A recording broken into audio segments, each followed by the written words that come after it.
যারা তোমরা ডিম সিদ্ধ ডিম পোস্ট কোনোটাই খেতে পছন্দ করো না, তারা এইভাবে একটা ডিমের পিঠা তৈরি করে নিতে পারো। খুব সহজে ঝটপট এটা তৈরি করা যায়, আর দেখতেও খুব কালারফুল হয়, সেই ক্ষেত্রে খেতেও খুব ভালো লাগে। আসসালামু আলাইকুম বন্ধুরা, তোমরা সবাই কেমন আছো? আলহামদুলিল্লাহ আমি খুব ভালো আছি। আমি এই যে 2টা ডিমের পিঠে তৈরি করব। একটা ডিম আমি একটা বাটিতে প্রথমে ভেঙে নিলাম, এর মধ্যে সামান্য একটু আমি লবণ দিয়ে দেব। এবার একটা চামচের সাহায্যে ডিমটা ফেটিয়ে নেব। ডিমটা একটু ভালো করে ফেটিয়ে নিয়ে আমি সাইডে এটা রেখে দেব। এদিকে কড়াইতে আমি সামান্য একটু তেল দিয়ে দিলাম, এখানে বেশি তেল দেওয়া লাগবে না। এবার আরেকটা ডিম আমি এই যে চুলায় দিয়ে দিলাম, এর ভিতরে সামান্য আমি একটু লবণ দিয়ে দিয়েছি। এবার এই ডিমটা আমি পাটিসাপটা আকৃতি করে একটু উল্টাই দিলাম। এবার যে ডিমটা ফেটিয়ে নিয়েছিলাম সেই ডিমের থেকে চামচের সাহায্যে অল্প অল্প করে দেব আর উল্টাই পাল্টাই ভেজে নেব। এই যে এইভাবেই দিতে হবে।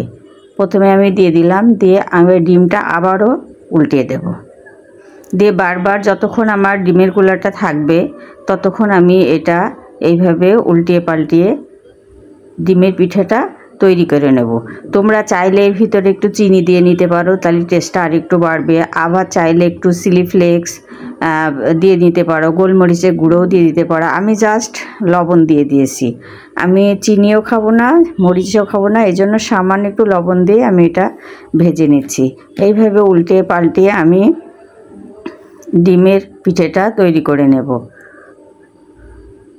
এটা দেখতেও যেমন চমৎকার আর খেতেও তেমন স্বাদ। আমি তো এখন ভয়েস ওভার করছি, সেই ক্ষেত্রে আমি তো খেয়ে দেখেছি, সত্যিই খুব মজা হয়েছে আর দেখতে তো খুবই চমৎকার।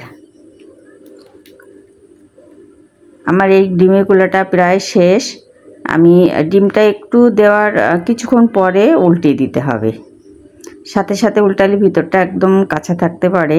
আর যে ডিমটা আমি দিয়েছি আস্ত, সেটার কুসুম কিন্তু একটু কাঁচা কাঁচা থাকবে, কারণ সেটা যদি না থাকে তাহলে খেতেও ভালো লাগবে না, দেখতেও ভালো লাগবে না। আমার পুরো ডিমটা দেওয়া হয়ে গেছে। এখন আমি একটু লাল লাল করে এপিট ওপিট করে সুন্দর করে ভেজে নেব। খুব বেশি জাল দেওয়া যাবে না, জালটা একটু লো হিটে রাখতে হবে।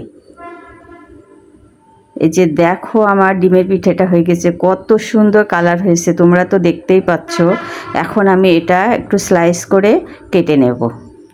তোমরা কেটেও নিতে পারো, নাও কেটে নিতে পারো। দেখো ভিতরটা কিন্তু একদম কাঁচা কাঁচা ভাব রয়েছে আর দেখতে কত চমৎকার একটা পিঠা হয়েছে। তোমরা যারা ডিম খেতে চাও না এইভাবে খেয়ে ফেলো, তোমাদের খুব ভালো লাগবে। আমার ভিডিওটা তোমাদের কেমন লাগলো আর কে কোথা থেকে দেখছো একটু কমেন্ট করে জানিও, আর এইভাবে খেয়ে দেখো, তোমাদেরও খুব ভালো লাগবে। আজকের মতো ভিডিওটা এখানেই শেষ করছি। আল্লাহ হাফেজ, তোমরা সবাই ভালো থেকো।